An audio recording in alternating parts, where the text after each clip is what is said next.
Hey guys, we have another fantastic episode for you guys today. And this was actually one of my very first interviews that I did many, many months ago. Today I'm bringing on Rachel Moore, who was actually one of my volunteers this year. And I invited her to come on the show because I really wanted to share her journey as she goes through the process of being a pre-occupational therapy student.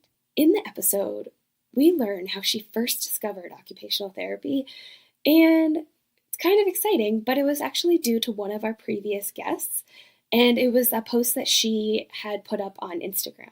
We also talk about other things along her journey, such as completing prerequisites and volunteer hours within an OT setting, as well as the beginning process of applying to schools. And we also discuss a bunch of resources that she found useful throughout this process. So if you're curious, definitely go check them out in our show notes after the show. And since the recording of this show, I am so happy to share with you guys that Rachel has been accepted into an occupational therapy program and will be starting in just a few short weeks. Congratulations, Rachel. That is just so awesome, and I'm so happy and proud of you. And we'll definitely have to get you back on the show to share everything that you've been up to since then and as you prepare for this next chapter in your OT journey. If you're interested in occupational therapy, this is the place for you. This show aims to explore our profession by sharing who we are and what we do. Because for us, occupational therapy is more than just a job. Hi, I'm Sarah. Welcome to OT for Life. So welcome, Rachel, and thanks for coming on the show today. Hi, thanks for having me. So to get started, I'd love to hear a little bit more about what a typical day or week looks like for you right now, Rachel. Can you tell us a little bit about that? Yeah, so a typical week, I have classes twice a week and then some online classes that I'm taking just for some prereqs that I didn't get accomplished in my undergrad. And then I'm also volunteering in a couple different OT settings, which have been really unique. One with you, and then also one in a pediatric clinic. Awesome. It sounds like you're getting some really good experience within the pediatric occupational therapy realm right now. Yeah, I hope to at some point also get some more experience in other settings of OT, but at least for now, these are the places that I've gotten connected to, and so I'm just rolling with it, and I like it a lot, so it's been fun. Awesome. And can you tell us a little bit of your favorite occupations and things that you do in your free time? If you have any free time, it sounds like you're busy already. In my free time, I love to spend with other people. So, for example, I have a life group that is through my church that I meet with, and I also serve in the high school ministry at my church, and they're a lot of fun. They're really cool.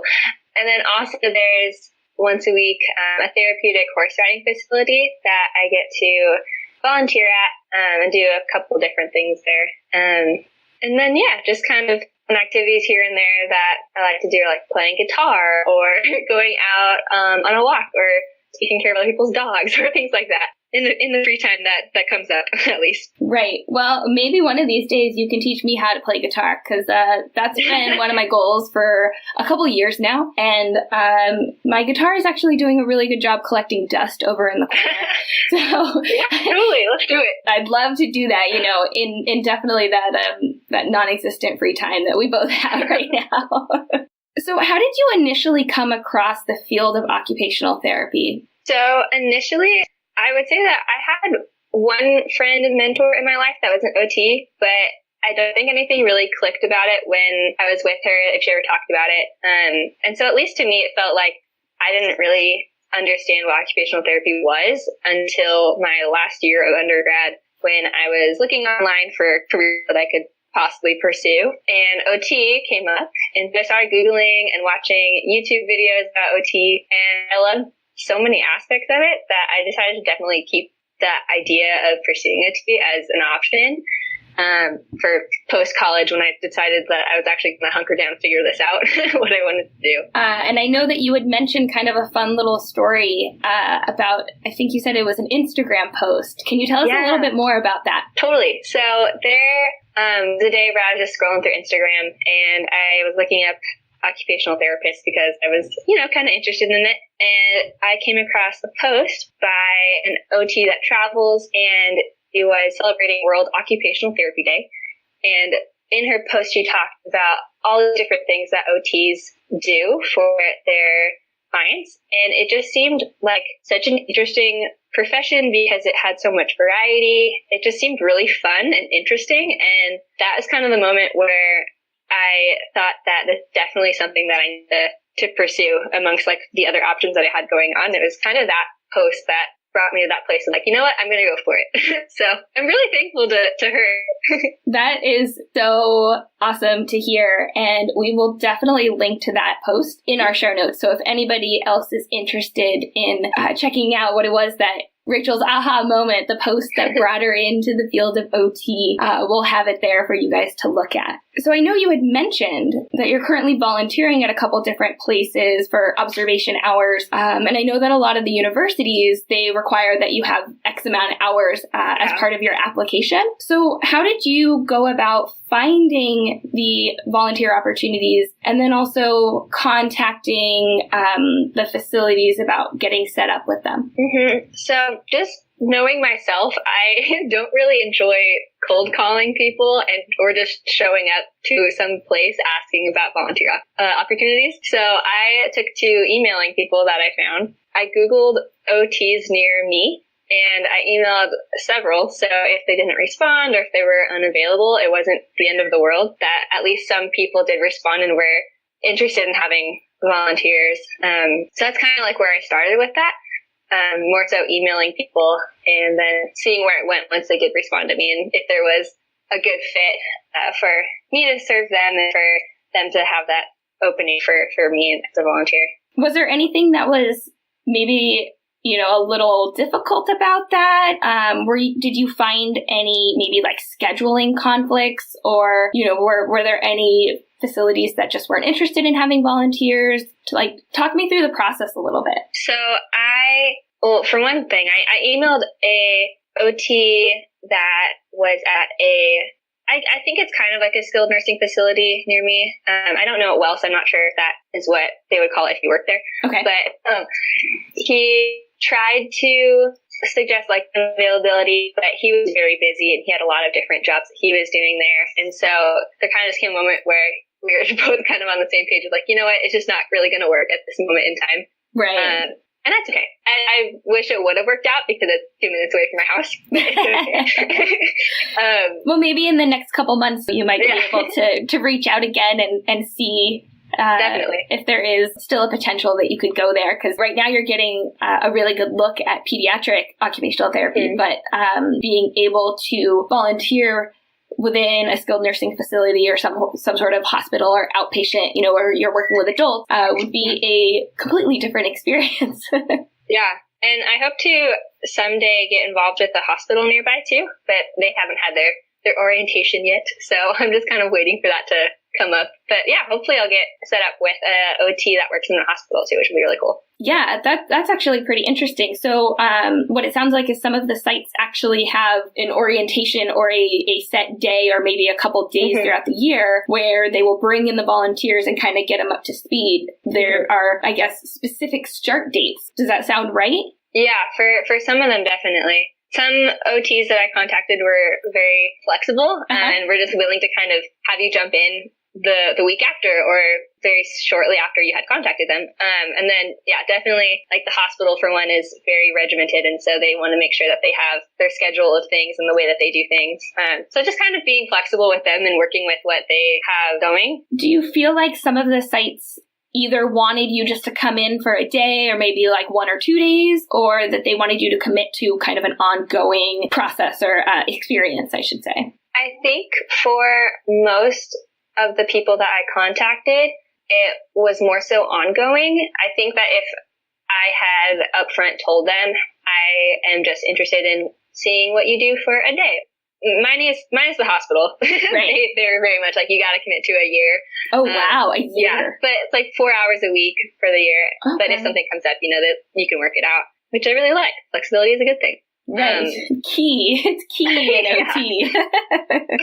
Yeah, I don't know. I haven't had a moment where I just watched OT happen one time or for one day, because I've been really interested in investing multiple weeks or months into seeing OT over time, more so than just to collect hours. I think that that's something that I find myself like trying to justify. It's like, no, like I'm in it for more than just collecting the hours, which I feel kind of weird about still, because yes, you have to, for certain programs, have documented hours, but then also like I am just genuinely interested in learning about it.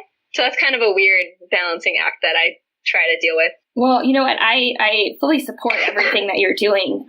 You know, and me, myself, when I was in your shoes, I can honestly say I only had maybe a handful of hours, and it was only in pediatrics. It was only in a school district. I really just kind of jumped into the profession with a very small lens of actually everything that it encompasses. So I think it's really important, and I think you're probably getting a lot of value out of really taking your time. And I love that you said, you know, that investment. You know, this is your career, and this is something that you're going to be doing for the rest of your life. So you really want to get a good sense before you even start in an OT program, and, you know, to really kind of build on those foundational skills, and maybe be able to link a face to a disorder or a disability, or maybe an experience or something like that as you go throughout the school process. So I think it's absolutely great. And I would highly recommend for anybody to really have a couple months, if not a year, to be able to invest the time and the energy into volunteering at a lot of different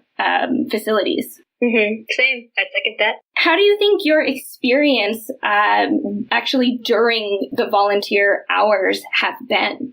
First of all, I really enjoy seeing it happen firsthand. I think that you get so much more out of it when you're there and watching it happen than if you were to read about it or hear about it from somebody else. And it's also, I'm so thankful that the places that I've volunteered at have OTs that don't make you feel like you're a burden or like that you're not welcome there. I'm not sure if that would exist, but the places that I've volunteered at, I've just felt so included in the session, and even in like minor ways of like holding toys or watching and playing with a child while you talk to a parent, something like that. I actually just really love, and it's been a lot of fun. And again, on the other hand, though, there's sometimes in sessions where I have no idea what I'm observing until you explain it afterwards, or sometimes I don't even know what questions to ask, and sometimes I feel like I am this newbie that has no idea what's going on. But even in that, like, it's still fun, and I still really enjoy it. And I think over time, I learn little by little, and that can be enough. That's okay. Yeah, everything that you said right there, I'm just like, oh, yeah. Totally like nodding my head at all of that. But what really kind of stood out is that question, or that statement of feeling like you are a burden. Do you feel like that was something that, had you heard other people talk about that? Or do you think that was just kind of personally something that you felt going into it? That's totally personal. I don't know. I'm really aware that I have my own insecurities, and one thing that I just hate feeling is like I'm not welcome in places, or like, just like I'm a burden, like I'm not needed, and things like that. And so I think in the world of OT, though, OTs are so kind, and they're just very welcoming people that I'm really thankful that this is the environment that I'm getting myself into, you know? Yeah, you know, and the reason that I brought that up is because I don't think you're alone in that feeling. And specifically being a volunteer and being just kind of like dipping your feet into the water of this expansive profession, I'm sure that there are other people that also feel that, how do I manage, like, I don't know what I'm doing, and I'm trying to learn, and here I am, I'm a sponge, and I'm happy to be here, but I'm also, like you said it yourself, like, such a newbie. And so that's why I kind of wanted to highlight that, you know, because I really don't think that you're alone in that. And I know when I was going, like, in the very beginning, I definitely felt that way, and it was just like, oh man, like, how do I continue to learn and kind of put myself out there, but then also recognize if it's not working, or, you know, if what kind of avenue, how I can be utilized as a volunteer. Mm-hmm. Do you have any exciting stories or fun stories, anything that kind of stands out to you about your volunteer experience within OT so far? Let me think for a second. I don't know if any specific experience that I've had necessarily stands out as an exciting story or one that makes me think something totally new and brilliant. But there's also, like, that's okay, I think. And not to say that, like, everything's monotony and there's nothing exciting. Like, it's all very exciting. Right? Right now, yeah. I think right now I might just still not have awareness enough of, like, these OT eyes to be able to see exciting OT things happen. It's really great to see progress with kiddos when, here's one. So there was one moment I remember where I was volunteering with you, actually, and I would see one kid and then I wasn't able to see them for a few weeks and then seeing them again and noticing progress was really cool because part of me going into volunteering was unsure about how much progress you would actually see week to week. Then actually seeing it firsthand is really, really cool. I know that's kind of vague, but I feel like I shouldn't be saying specifics. I feel like a lot of things, probably most of the things that you're getting exposed to, like everything's exciting. So I can totally understand how, picking just one is difficult, but definitely within the field of pediatrics, there can be, depending on the case and the situation and everything, but there can be progress on a daily/weekly basis. So coming in kind of fresh to the field and already being able to see the progress that's being made is got to be a really cool experience and kind of something to witness so early on. Totally. Yeah. So let's switch gears here for a second. And let's talk about kind of looking into OT programs and different schools. Can you tell me if there's anything specific that you're looking for in a program or maybe something that would make one program stand out compared to a different one? So I think when it comes to figuring out what programs I'm interested in, the things that pop out to me are the way that the schools supply opportunities for the students to grow, whether there's really interesting overseas trips are really cool to see pictures of and to see how they can do OT in a completely different country is really cool. I like that. Yeah, that's a favorite part too. And then also, I think it's unique when they have opportunities for students to attend OT conferences, which is something that I've noticed a couple of programs do. Like a scholarship type thing? Yeah. Okay. Which is something that I think would be really cool to do because if you're like where I'm at right now, I would have to pay full price to be able to go to these, and it's a few $100s, I think. So I can't really afford that. Yes, but being that this year will be my fourth, I think so. Yeah, I think this is going to be my fourth conference. It is an extremely important thing to go. I'm definitely going to advocate for anybody, students and practitioners, to attend the American Occupational Therapy Association conference. I absolutely love it. It's such a wonderful experience. You get to meet all sorts of really cool OTs, hear kind of the groundbreaking research, network and do all sorts of like really fun activities. And so I look forward to it every single year. And so I think it's really cool that you're actually, even just going into a program, you're looking at that as an aspect of it. Because I can tell you when I was a student, I was not thinking that way at all. And I practiced for about 6-ish years before I went to my first conference. So kudos to you for making that kind of something that you are already looking into. And also possibly that might come from hearing you talk about it.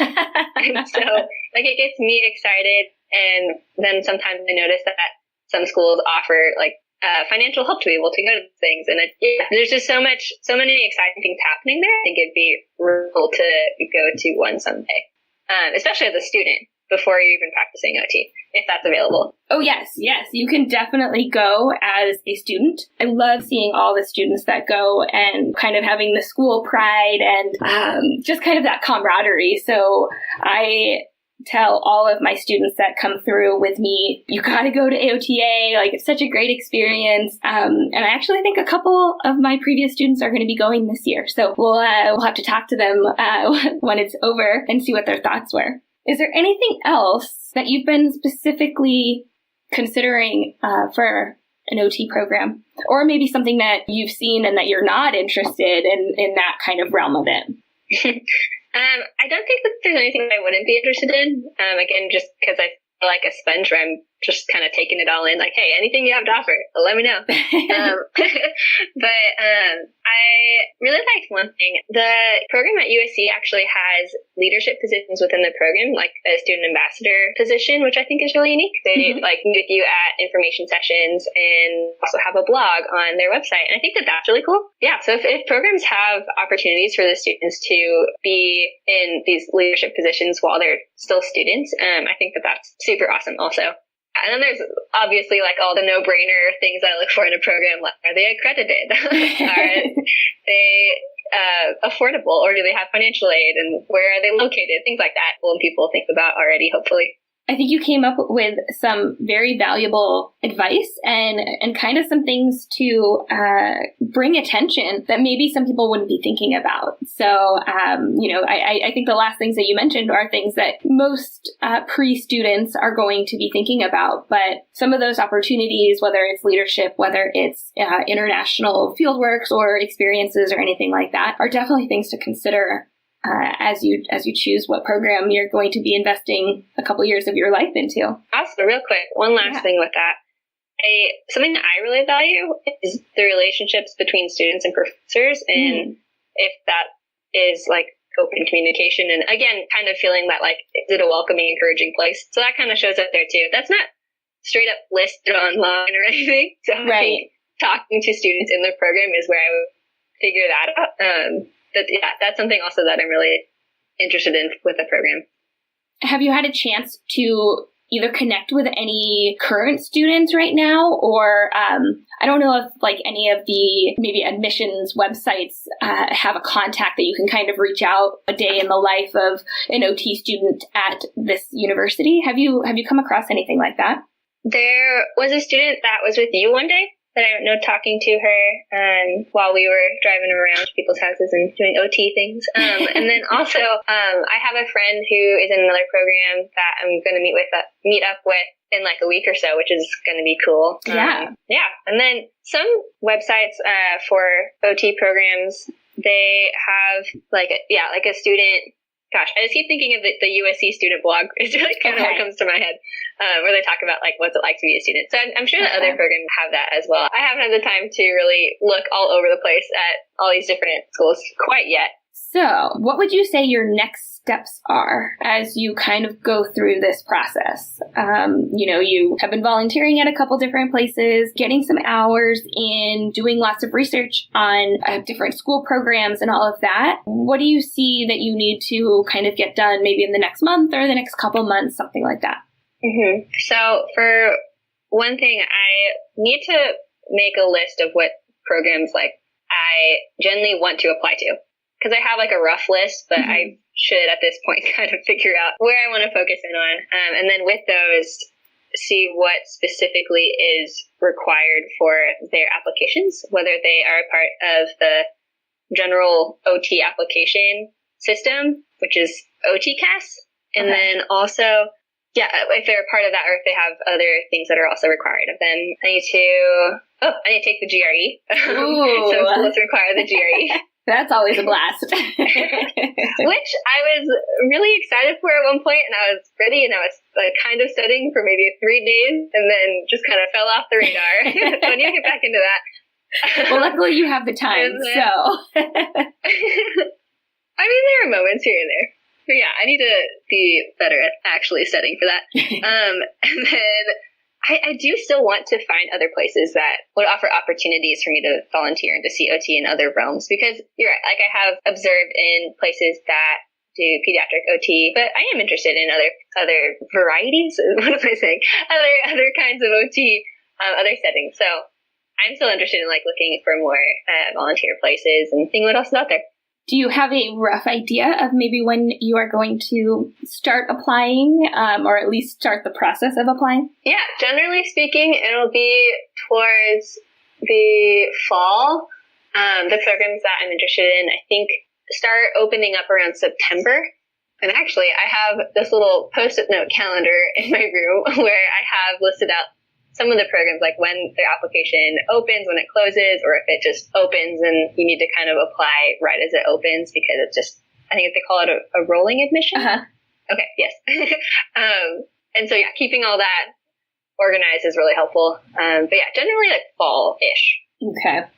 Do you feel like it is challenging trying to manage like what these requirements are as opposed to this school's requirements, or do you feel like they're fairly similar, that kind of having a baseline of volunteer hours and a minimal score on the GRE, do you feel like the schools are very different, or are they pretty similar? I've noticed that most of them are pretty similar. There are a couple programs that require something that seems a little unique.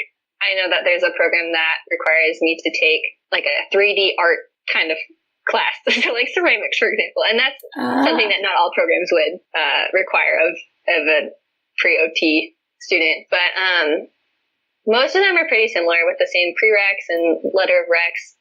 I mentioned the GRE. Some of them, not all of them, require the GRE. So do you have any resources or maybe some advice for other people that might be in similar shoes that you are in right now, considering going to OT school, looking into different programs, anything that you found that's been extremely helpful? Yeah, so there's Gotta Be OT is one of the blogs that I found really helpful.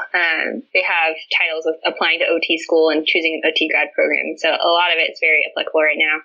Cool. And then also Mama OT has a lot of blog posts kind of all over the place, and so it's really helpful there too. And with YouTube videos, the American Occupational Therapy Association has their own YouTube channel with plenty of videos describing OT and interviewing specific OTs, and you can get a lot of resources from them as well. That's super cool, because I definitely did not use YouTube videos. Maybe it's a sign of the times when I was looking into becoming an OT student. So I love the fact that you're able to kind of watch people talk about it and maybe see some snippets of what OT actually looks like, and really kind of hear from people that are in the field right now. So I think those are some really, really good resources. Yeah, and then just general advice is enjoy the process. I think that there can be a big stress of, because I can get into this, of, oh my gosh, I have so much to do. I have all this on my list of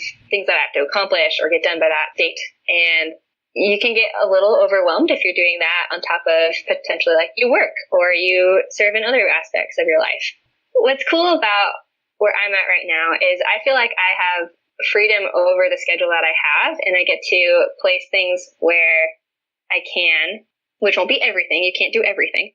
But I just get to enjoy the process of figuring it out and exploring OT while I'm also getting done what needs to get done. And also just thinking about how this is going to be the only time that I get to do this and kind of be that newbie before a student. And once you're a student, then after that you graduate and then you hopefully become an OT. So right now it's so fresh and exciting, and just to enjoy that part and not to get overwhelmed with all the things that feel like you need to accomplish and get done. Yeah, I think that's really interesting. And it's definitely kind of a pivotal part of, something that you're going to learn in OT school, and definitely be exposed to it once you're a practitioner. And you're already getting a taste of it. And I'm sure you got it in undergrad and high school and all of that, but really learning the work-life balance. And it is preached in OT school, learning how to prioritize your time and learning to be flexible and kind of manage what needs to get done and what you want to get done. I literally just had a conversation with my husband about this subject last night. And I love how you said that you can't do everything. Right now, you can't do everything. And even as a practitioner, you just can't accomplish everything that you want to. But really just kind of recognizing the value of the process, and enjoying the time, and kind of just understanding the balance is really what's going to make you happy in the long run, and making time for what really matters. So I think that really spoke to me, and I think that was really cool that you brought that up. So I'm going to kind of turn the tables a little bit here, and I'm going to let you ask if you have any questions for me at this time. Yes. So one question with just where I'm at with volunteering is I want to know what it takes, I guess, to be a good volunteer from your perspective. So, like, what do you value and appreciate about your volunteers? So I'll start by saying that I absolutely love having volunteers, as well as OT students. I do accept some fieldwork students, both level 1s and level 2s, and having all three of you guys is absolutely fantastic. I feel like it's always been a really big part of my practice and an extremely valuable experience. I think as a practitioner, it's really easy to just kind of get caught up in the mundane daily routine and just your regular schedule, your regular caseload, the demands, the stress, all of this kind of stuff. And by having a volunteer and having somebody that is so new to the profession, I get a fresh set of eyes. I get to answer a lot of fun questions. Some of them can be kind of challenging and really make me think. But I also feel like it's not only that I get to kind of educate the volunteers, but I also get to learn from them, be able to kind of share my passion with them, and then hopefully kind of instill maybe even more passion for them as they pursue OT school and the OT profession. And so as far as really what makes a good volunteer, I think flexibility is definitely one of the big things, and just kind of rolling with what is happening. And specifically, in any facility, anything can happen at any moment, and just kind of being able to kind of roll with the punches and just go along with it and really take in as much information as you possibly can. Right now, as a volunteer, your job is to learn and to really just pick up on anything that you can. I think asking a lot of questions of the supervisor and maybe of other OTs, if you're at a facility that there are other OTs at, or even other professionals, whether it's a physical therapist or a speech therapist, psychologist, maybe the doctors if you're in a hospital or something like that. But really just kind of learning collaboration skill. I think being on time is important because as practitioners, we definitely have a schedule. And if you, as a volunteer, are running late or whatever, it can add more kind of stress onto the practitioner and anything like that.